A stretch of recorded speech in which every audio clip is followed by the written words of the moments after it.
Hello and most welcome to 1031. It's slightly more clement today, and I will speak once more in this Heidegger series about Heidegger himself. And I would use the voice of a friend or the voice of the friend as a starting point to make a sort of an archaeological investigations to what has passed before in our lectures and how could they possibly relate to the voice of the friend. So waking up to the call of the voice, hearing for the very first time, hearing the voice, listening, enjoying what is being presented, getting into it, not devaluing it by giving it a name, not lowering it by presenting it together with a face, flesh it out, give it a place, and give it a destination. That is putting extra costume, giving it decorations. It will be the same as putting clothes on a dog.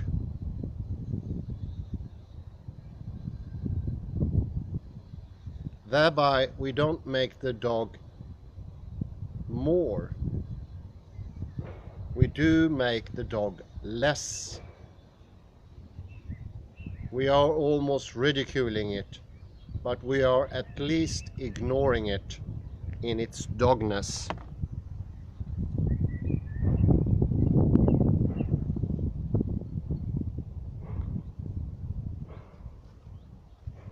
That is not to be open to what presents itself.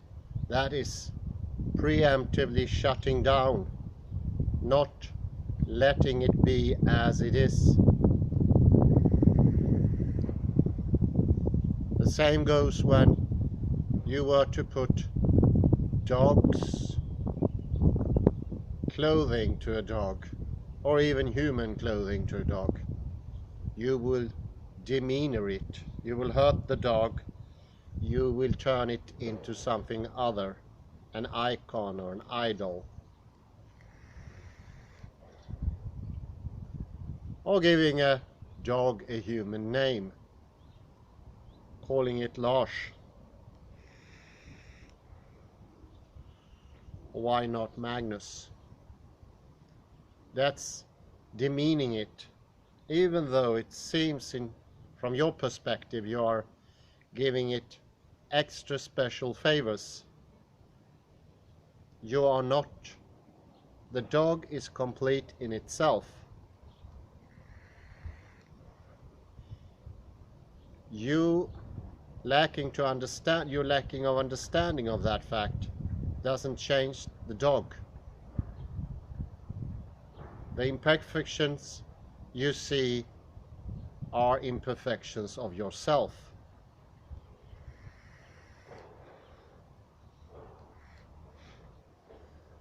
By acting out on them and projecting them to the dog, you will hurt also the dog, not only yourself.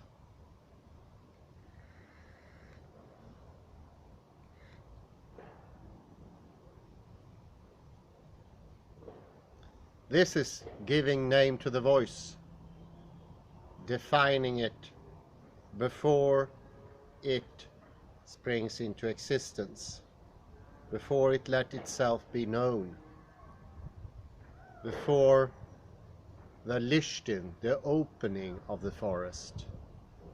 You demand it out, you command it. It's a slight, brutish, little violent way of doing it. It's coarse, but the dog will not be commanded. The dog will remain its complete wholeness in all its goodness, needs no costume to be a dog. One could call it perfection, but in a way it's much more than that. It's absolute completeness in the dogness. It doesn't even need a term dog, or being a dog, or beings.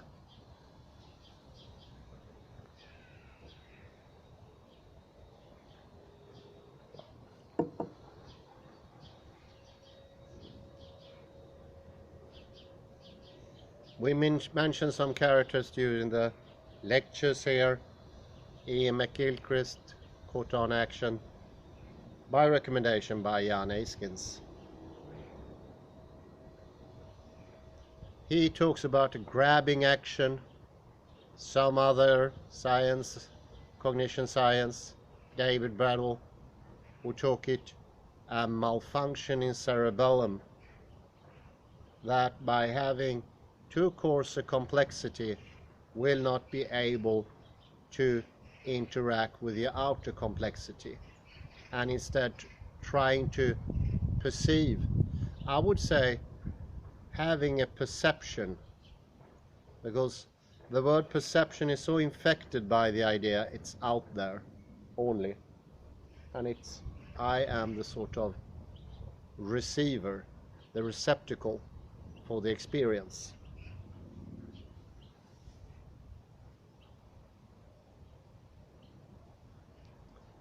David Brattle said that it can be seen in the electroencephalogram. When the complexity is so low, the things around you becomes more and more sterile. They become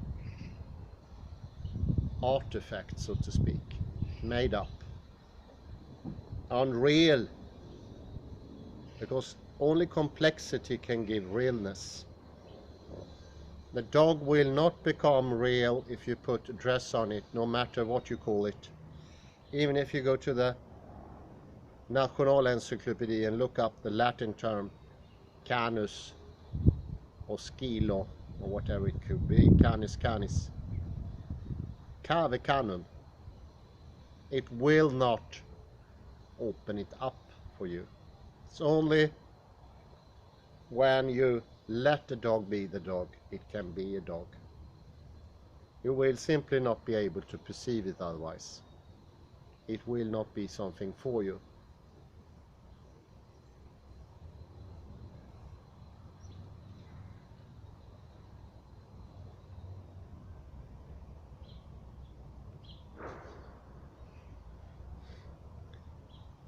And of course, I would say this is number one. That's from Stephen M. Rosen. That would be parallel or comparable to some extent with subject in front of space, where an object is situated. A static model of understanding, or rather a static model of what understanding is. I think that's much better termed. The latter is the one that goes. A static notion of what understanding is. The mode of understanding we're looking for. Not the what of the understanding, what we understand, or how, but rather the why of the understanding, the mode. Why do we choose that mode? Why do we choose four-handed instead of two-handed?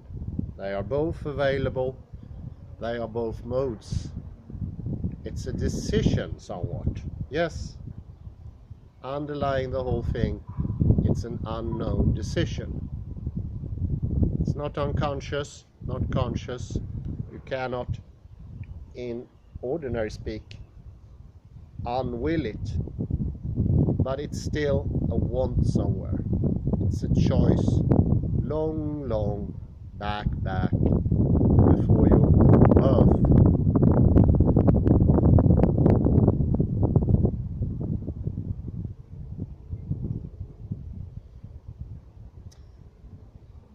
Stephen M. Rosen shows that this creates a fear, the apeiron, and that is the realness of the dog, or the voice, becomes frightful, and we stir away from knowing.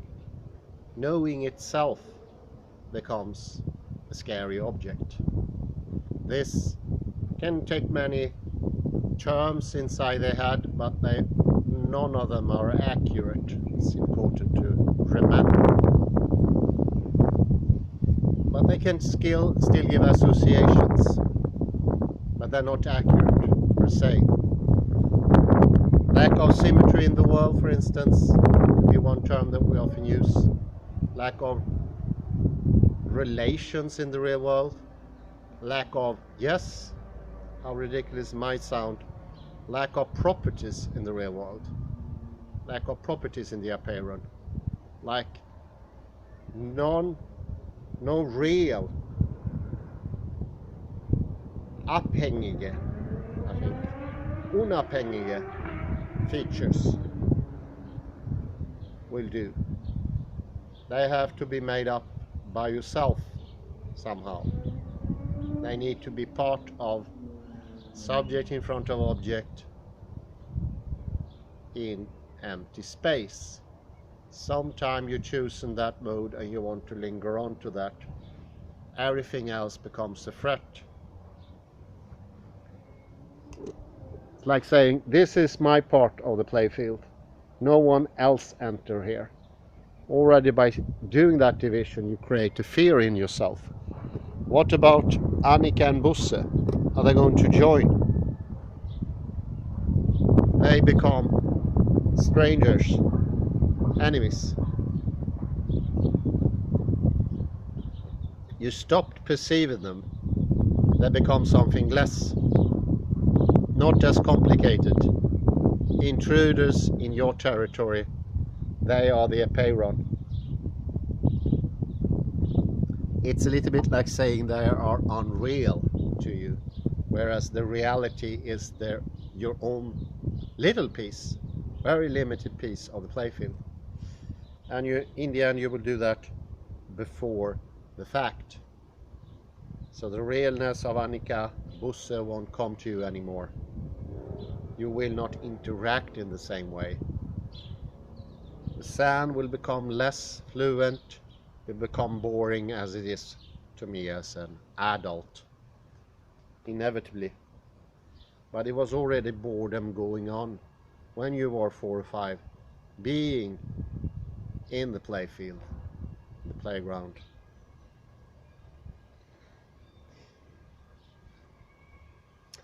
So what would Iain McGilchrist say? That's my second take, leaving Stephen M. Rosen's to his own doings.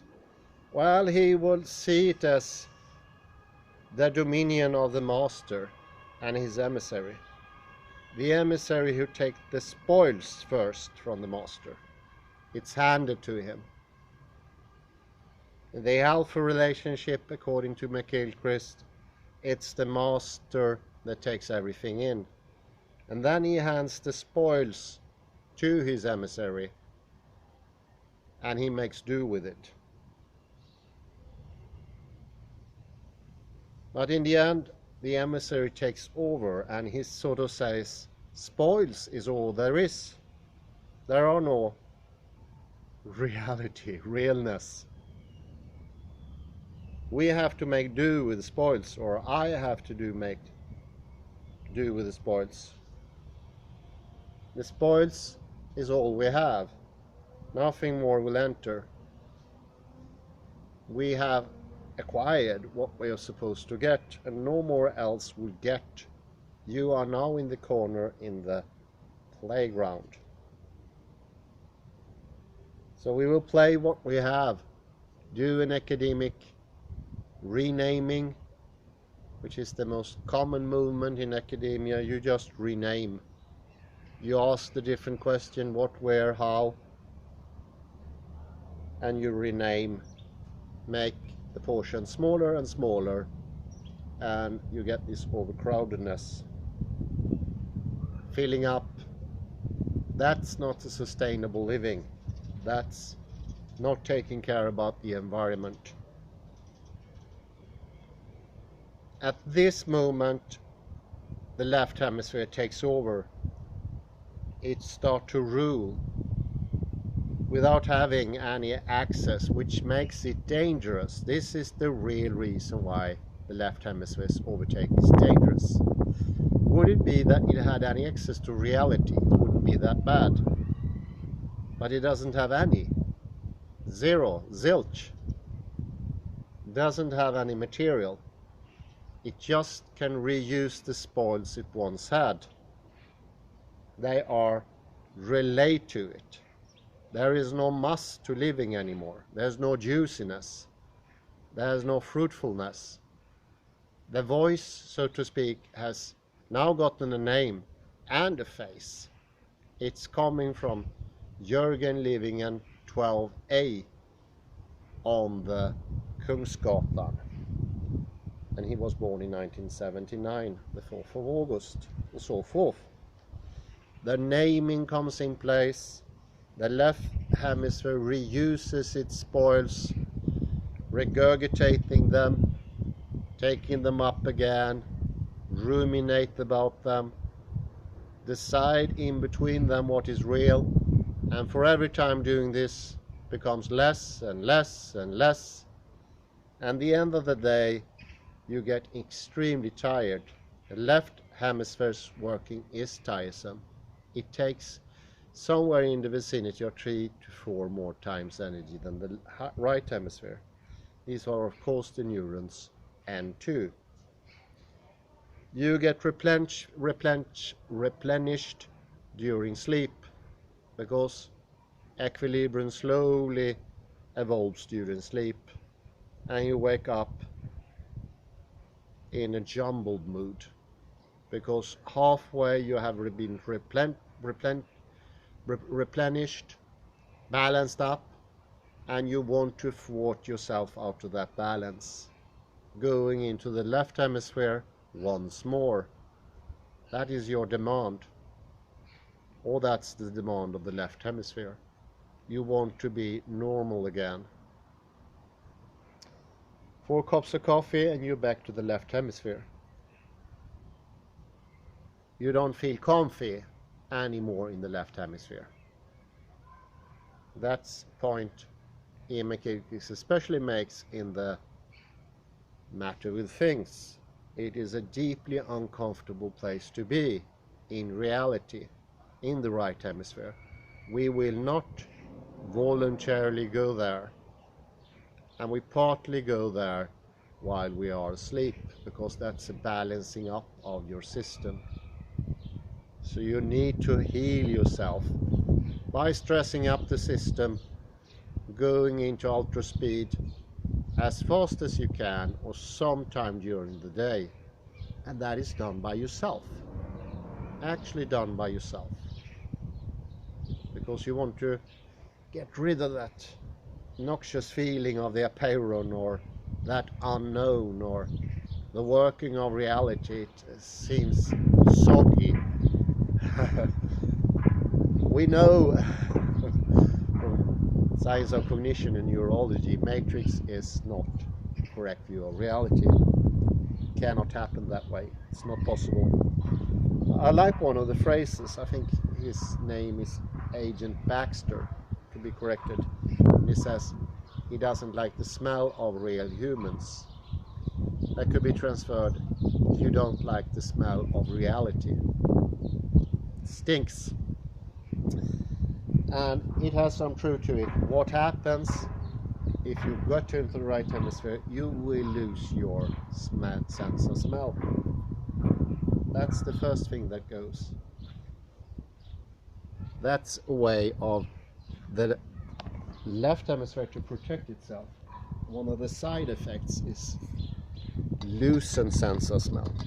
Maybe not a complete, but it will be diminished, and it will be sort of deluded, not showing correct things, would show your nose to things that are not really tasty. You will end up in McDonald's sitting in front of a cheeseburger and think that is the most pleasurable thing you can ever have. You will actually think that. You will not in some way be changed by changing the menu. It will in the long run, of course. It will sharpen your senses if you get into real food. This is of course not the solution Iain McGilchrist suggests, but could be an adding thing. If you add proper food, you will help the right hemisphere. Just as sleeping in a good position, not taking away space, tensing myself as I'm doing now actually, that will help. I will make my system habituate in a more open setting, because we need to get accustomed to reality. What happened in between the playground when you were young to nowadays is an habituation of not being in the world. This is one of the things that Iain McGilchrist shows so clearly. It is willed to some point, and we want to stay there. We're happy with that because we value everything according to the left hemisphere, and the left hemisphere doesn't place any value of the things that the right hemisphere sort of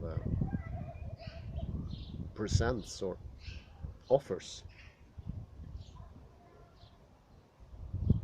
So if you were to have a nice restaurant on the side, on the right hand side, with fresh ingredients, a skilled chef preparing the food in an exquisite way, adding spices, adjusting, serving it with love and comfort, and you sit in peace and calm and be able during candlelight to eat your food. And on the left side you have the rushing fluorescent lights of McDonald's, non-loving food made of coarse ingredients put in a piece of paper. You will in the end prefer the piece of the paper, because that is almost already regurgitated. It's chewed already. It doesn't take any complex flavoring that could hinder your mission, and that is to conquer the food, put it into your stomach in the coarsest, simplest way.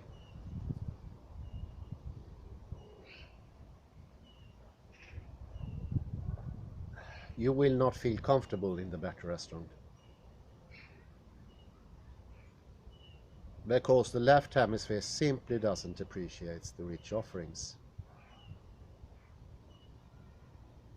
Its value system shows a complete different currency. For the left hemisphere, it is repetition, not iteration, that is better. Repetition, sameness, habit, being safe in this sameness, the roots, time being in the same way, seconds repeating themselves, and so forth. It's sometimes when you read Iain McGilchrist, it can actually thrust you into depression. I completely agree with Iain McGilchrist and money use, but this is in parentheses. Sorry about the digression. But there is no need for his melancholy, I would say. But I do recognize that tone in his writing. It's a deconstruction I made myself. Well, it's a different mode of attending to things. The left hemisphere wants to grasp, capture, take in.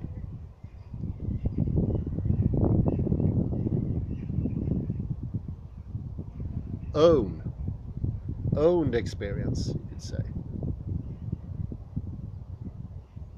Ordered, maybe from the perspective of the left hemisphere,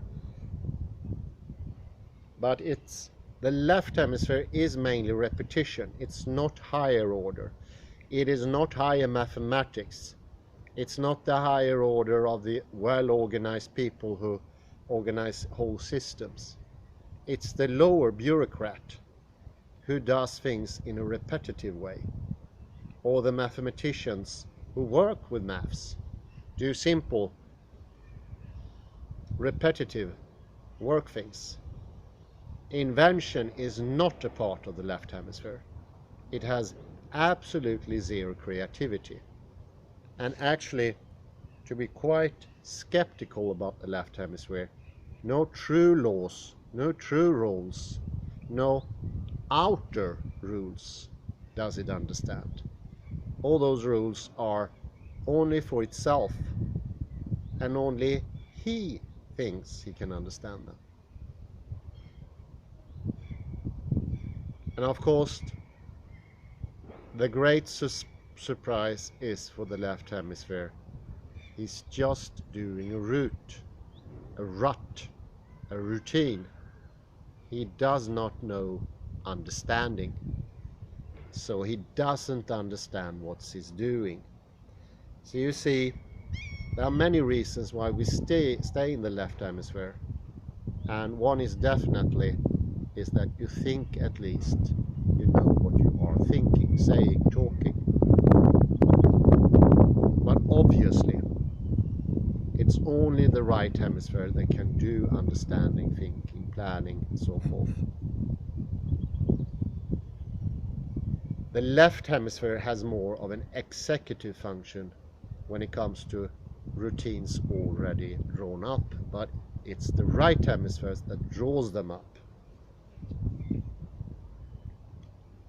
Because rules, laws, predictions, predictability, things that could be something for you, are only in the exogenous.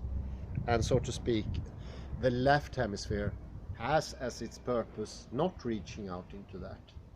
That's the point he wants to avoid, or she.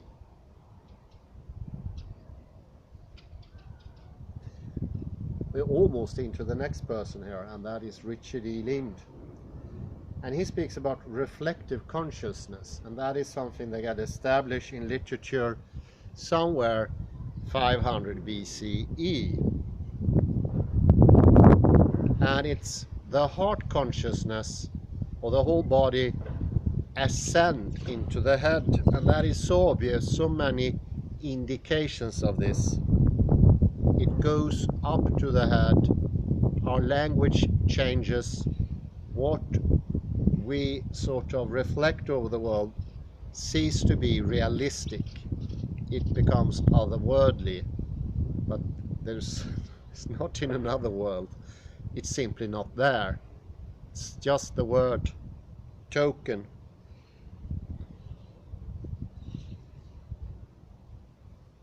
People already then start to complain about aches and pains.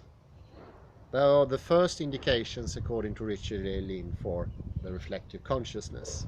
Aches, pain, troubles, worries, everything that are secondary things. Because the reflective consciousness only get everything from the body. The thinking is still happening here, but the reflective consciousness get the second hand thing. It's sort of derived from that thinking, relayed, and also most literally delayed.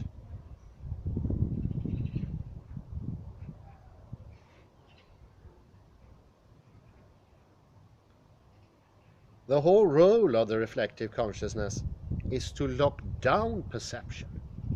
Its purpose is to take away perception. Its purpose is to tense up, tense in the neck, become stiff-necked, and shutting out information. Once you tense your neck, the information doesn't come up to the head, and you feel, at least momentarily, detached from the world. And that can become a habit, the detaching of yourself from the world. It's a little bit like hitting your hand on the wall many times, and it will feel, at least momentarily, like the hand of someone else. I will not mention where I got that idea from, But this is the same thing. It's attention, it's getting rid of thinking, rationale, spirituality. All that is covered in the body with its different layers. There's different centers of consciousness, something the Indians call chakras, are absolutely essential for all thinking. And one chakra is most obviously the cerebellum, without a doubt. Yes, it's situated in the head, but reflective consciousness is not in the corporal head, not in the brain per se. It's just shutting off all sensory perception. It doesn't mean that you can sense what is above your neck. That would be equally shut out. Actually, it would be more shut out, because all this sensory valuable information will come from there.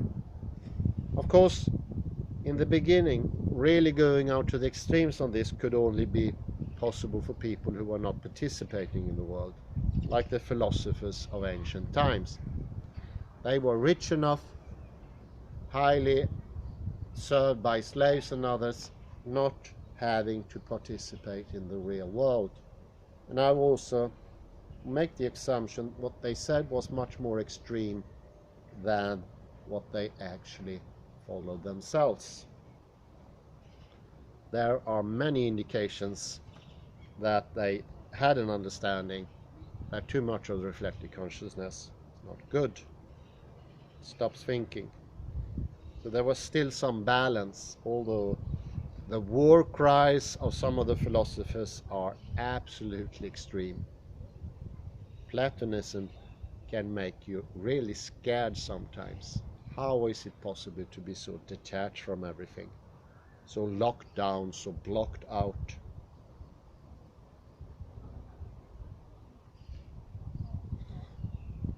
But the indirectness and the whole purpose of reflective consciousness, it is that blank when there is no awareness. It sort of sucks up everything. It doesn't leave anything. It takes away. Reflective consciousness is the taking away process. We get so used to it, so we confuse it with something good. You say you're conscious of something, in that moment you make a distance, or you're simply not there. You are not in the world, and you said that's a good thing, I was conscious. It's the same, to make a parallel to the voice of the friend. Put a name to it and say, oh, I've reflected of it. But what you actually did is you made yourself less aware. You become more up in the top, as Richard Iain would have it, or you become more stuck in the subject in front of object, inside some automatic consciousness, or Iain McGilchrist, you become more in the simulacra of the left hemisphere. But reflective consciousness is a lack of an awareness. Giving it a name is like heightening, elevating it to something good. Very hard to see any goodness coming out of it.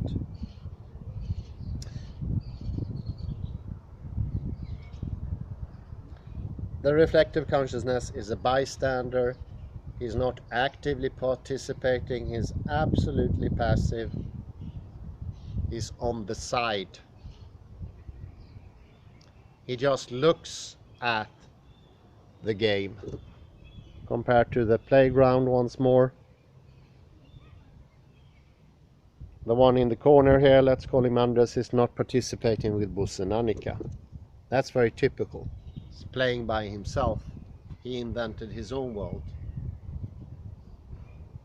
Boring world, because it's all the same. He takes the stuff from the others and reuses it. It's second hand. Well, let's slip into Heidegger here. For him, it's the great forgetfulness that makes us ask only the what, the how, and where questions.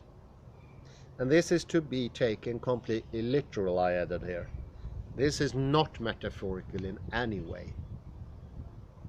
You will literally ask those questions all the time. And the forgetfulness is past in history. It's somewhere in antiquity. And that's the why question. And you need to remember it is forgotten. You can't put the why next to the what. Why is sort of before.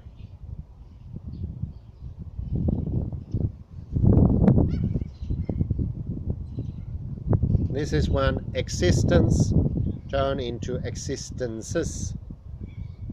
This is when being with a big B turn into beings.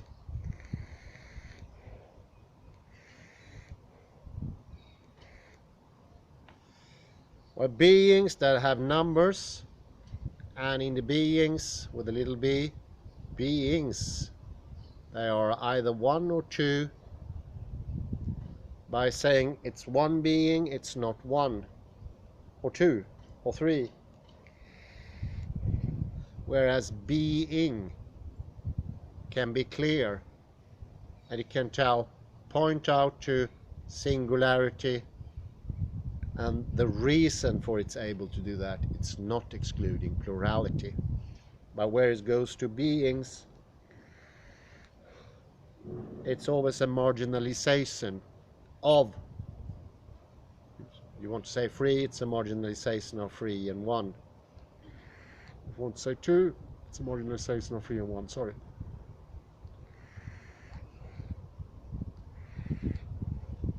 It becomes less complex, less decisive, becomes sort of representational, but Heidegger would never ever say representational is understandable and that it has some general features. That is the most dangerous thing to think about representationalism, according to Heidegger, as I take it. Doesn't use those terms. This is maybe the great lure of representationalism, that it can be understood. Cannot. And it's not shared. It's never ever shared.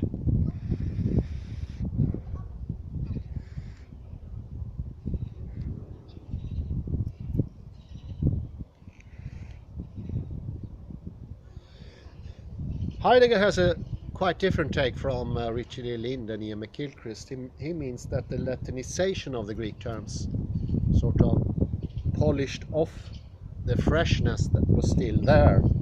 Maybe we can get Heidegger together with Iain McGilchrist and Richard E. Lind. But there are some certain obstacles there, I'd say.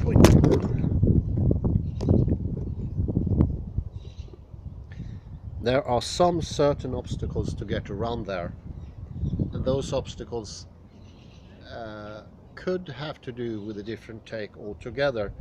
I do see more parallels than no parallels. Latinization is what enters in our language, and afterwards also the Greek terms will be Latinized in the way it is the less Latin way of using them that gets dominated. Those are of course things like existence, being, time and so forth, ousia, estein.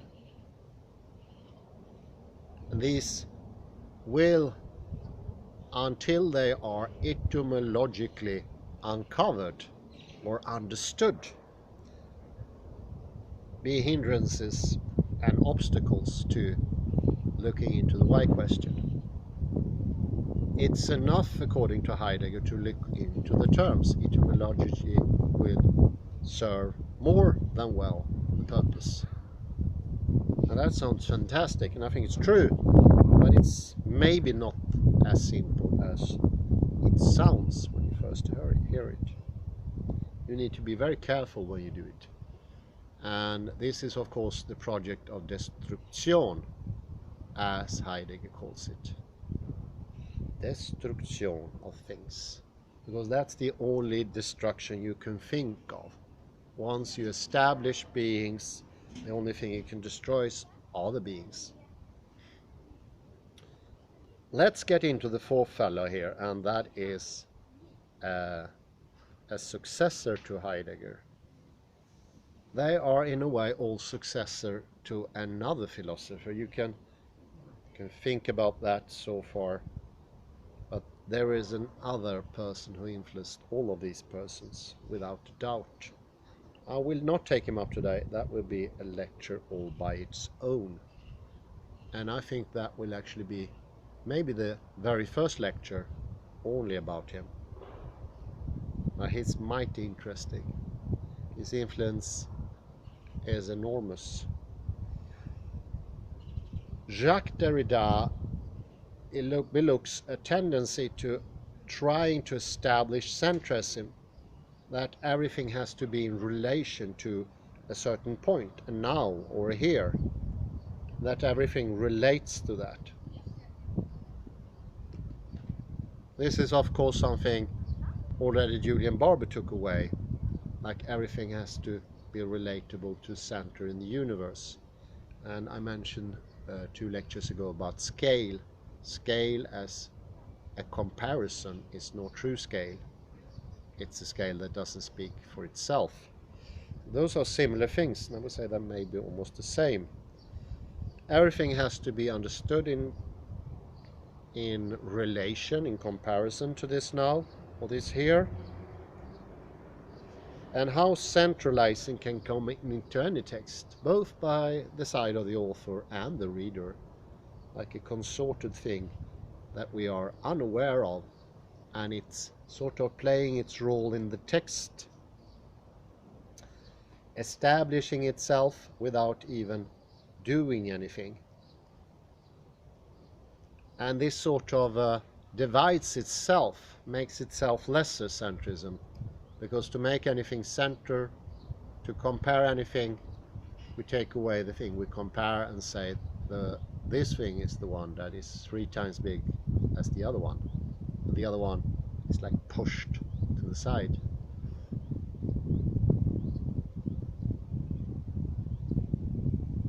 Nothing becomes greater or bigger by these comparisons things, smaller actually, because centricism inevitably divides. By the comparison process, a lack is established, and we need a supplement. This is by Jacques Derrida called the metaphysics of presence. And that is the tedious, repetitive motion going on in all text. And there is nothing outside the text.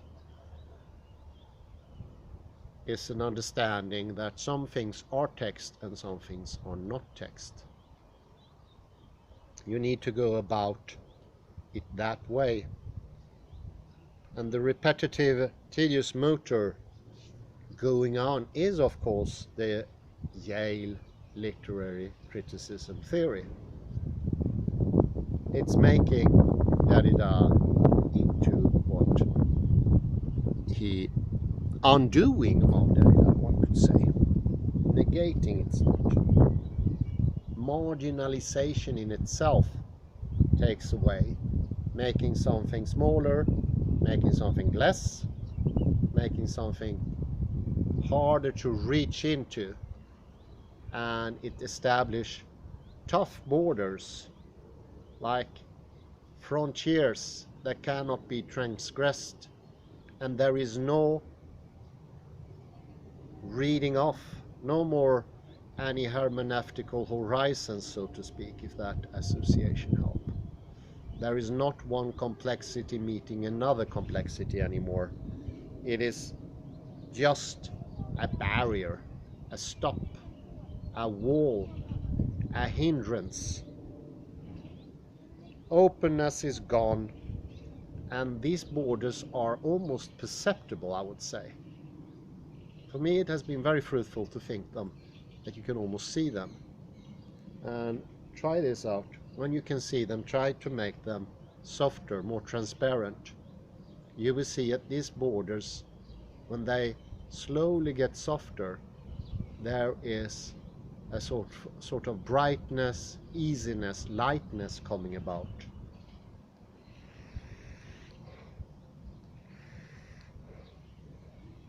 And I would say that is deconstruction.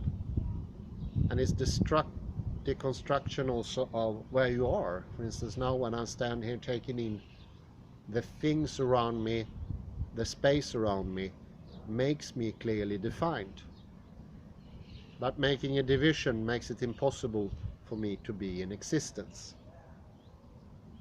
We become, me and space around me, we become two nothings rather, or nullification as Rudolf Gachet would call it.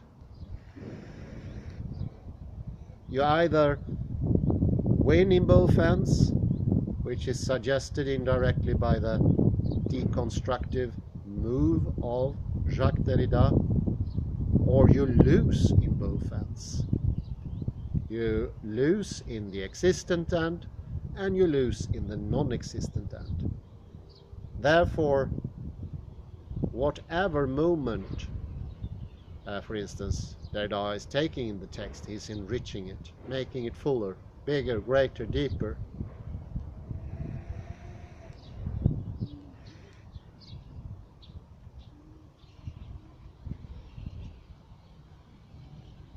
It's a little bit like I had a problem with my car many years ago, and it sort of drank more and more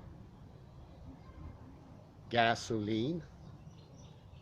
And what the mechanics did when I went to them was showing or taking away the brakes that had been rusted or become rusty.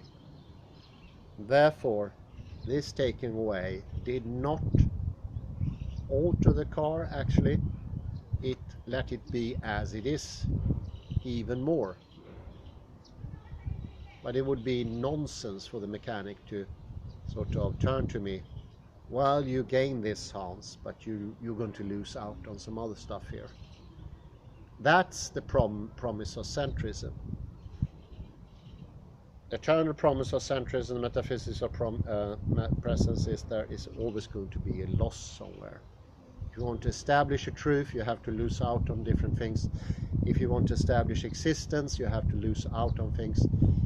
If you put an argument, the way you put the argument is going to dissolve your opponent. And this is something to think about. This is something really easy to fall into, thinking that opposing something you will sort of halfway destroy it or cause harm to it.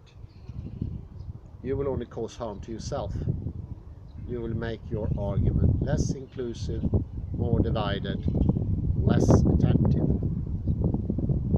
Maybe that there is this imminent picture. Look at, for instance, Ingmar Johansson taking this town, boxer. It is absolutely obvious he does not put all his force into his left, which was his stronghold. He leaves the right, he leaves the body, and he doesn't project everything to the opponent in one single point. It's all of him, and it's also sort of helping the other one. And he wants to look at it. Looks more like a dance. This is effective. Whereas getting everything like I would do if I were a boxer, thank God I'm not, that will undermine myself. My anger in that way wouldn't be a true anger. It would be an anger made of division. It doesn't have this wholeness. Once you divide, you cannot divide to make wholeness. That could be a way of saying it. How could you divide to make wholeness? How can you make a foundation by dividing, taking away stuff? It's bound to be half as big, half as powerful, half as encompassing, half of everything. And especially since the metaphysics of presence always do it before the fact. Captures everything, and you already have that sort of attention when you start the text. At least that's how it was for me. And taking the help of Derrida, which is definitely the voice of the friend, it opens up the text, so it speaks to me. Nothing is taken away from the text. Nothing is dissected, put out of its context. But still every detail began to shine. And all of a sudden you can point to something particular in the text and take that, highlight that, so to speak. That's only possible if you allow the whole text to be. The little and the big is sort of the same thing. Let it be, so to speak, to be making a reference to the Beatles. Let it be, let it be. It's a nice one. I also have to mention Susie Vrobel. She was extremely helpful. And of course she took her language mostly from Husserl and Henri Bergson, but you can also see Heidegger there dwelling about. She showed in a more forehand way, but that's often how we take things, and that could actually help understanding. We have to know where we are at, that we are very into the Iain McGilchrist left hemisphere or into the existences. And if you want to talk to someone who's deranged, you have to talk in a deranged way. If somebody thinks he's Napoleon, you need to present yourself as is one of his general. Why not Bernadotte, the field marshal who later became king of Sweden? And she does that. She talks like the lunatic. No, it's very hard to say that. She talks forehand, and that speaks to you. You understand in the terminology, so to speak, the defunct terminology of metaphysics of presence. What is this? Reading off, understanding, perceiving, seeing something, getting into reality. Well, it's not what you think. It is not sucking up something out there, because that cannot scientifically be explained. Never, ever will that happen. And we came to this conclusion quite recently from this scientific viewpoint. But of course it was always out there, and it was actually made clear with quantum mechanics already, the theorem of Gödel. It cannot be denied. But she showed in a new fashion, and it really spoke to me, and I realized it's the complexity you have yourself, the wholeness, you could say, your willingness to get into everything, that makes it possible to perceive, to have experience, to understand, to feel, to be in the world. And then you will have all the existences and even more. Nothing gets lost. It's not choice. Representationalism is just a minor variety of the bigger picture. It's not an alternative, it's included in the other thing, because it has the wholeness into it. Nothing at all gets lost. You will be able to have existences, and that's the message of Heidegger. And that's really important. You don't obliterate the existences in your head. You will have them, and even more so. And then you have a choice. That's even better. The choice and why is there, and she shows that in perception there is always a choice, and that choice is your directedness, your energy, your prana. And that is, of course, in some take also the body. And that led us into hearing and understand that the ear literally sends out the signal, and that 3 times as many neurons go out to the hearing and to the vision than coming in. And that doesn't mean that we decide reality. This is how it works. This is how reality becomes real. It's not choosing away or criticizing representationalism, which is ludicrous. It can never be done, because it wouldn't make any sense even. You have all of representationalism in the more encompassing fractal way of looking at it. Nothing gets lost, every detail. And you have distinctiveness. And once, I think that's the turning point, once you realize, and it was for me, Susie Vrobel, I realized you lose out on distinctiveness. You cannot point to something particular anymore. And since that is usually perceived to be the main reason for academia, I really undermine my idea about division and partition. So it's a mistake of method. It's just a mistake. Learning proper surgery won't take away bad surgery.